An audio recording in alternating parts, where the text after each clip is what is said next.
Welcome po sa BIMS app or Barangay Information Management System. Sa main screen na ito, makikita natin ang mga major modules ng system. Each tile represents one important function ng barangay, tulad ng residence management, services, payroll, inventory, assets, budget, reports, projects, at iba pa. Ang goal ng BIMS app ay simple, bawasan ang manual paperwork, maiwasan ang kalituhan sa records at magkaroon ng mas organized na information system para sa barangay. Sa taas ng screen, makikita ang title na Barangay Information Management System, kasama ang login and logout options.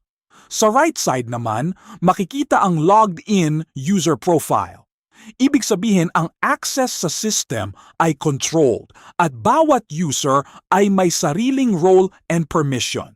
Dito sa dashboard, makikita natin ang server management kung saan pwedeng i-monitor ang system server.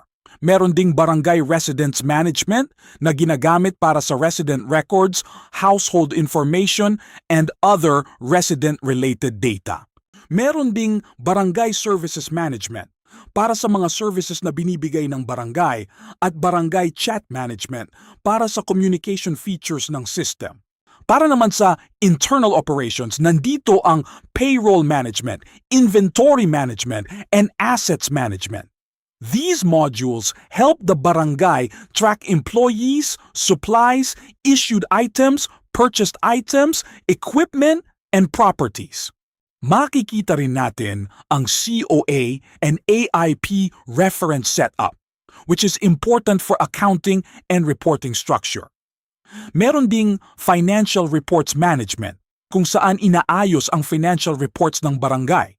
Meron din tayong project proposals management para mabigyan ng pagkakataon ang bawat kabarangay na makapag-participate sa pagpapaunlad ng barangay sa pamamagitan ng pag-submit ng project idea. Sa may bandang ibaba, sa kanan, nariyan ang infrastructure project management. Lahat ng project na nasasakupan ng barangay ay mamo-monitor sa buong bansa dahil ang bawat project ay naka-geotag at ang mga kabarangay ay pwedeng kumuha ng picture at i-upload sa module na iyan.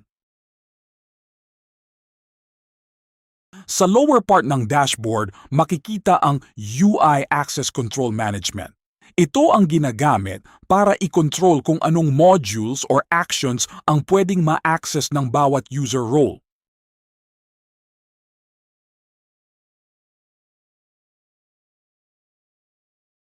Overall, ang BIMS app ay designed as a complete barangay management platform.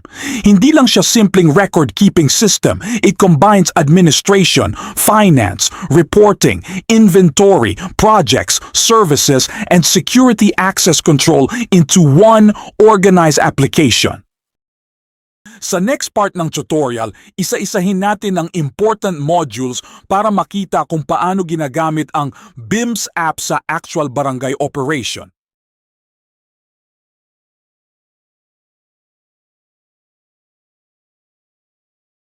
Sa next video, sisimulan natin ang detailed walkthrough ng bawat module starting with Barangay Residence Management. Thank you for watching at kita-kita ulit tayo sa next video tutorial.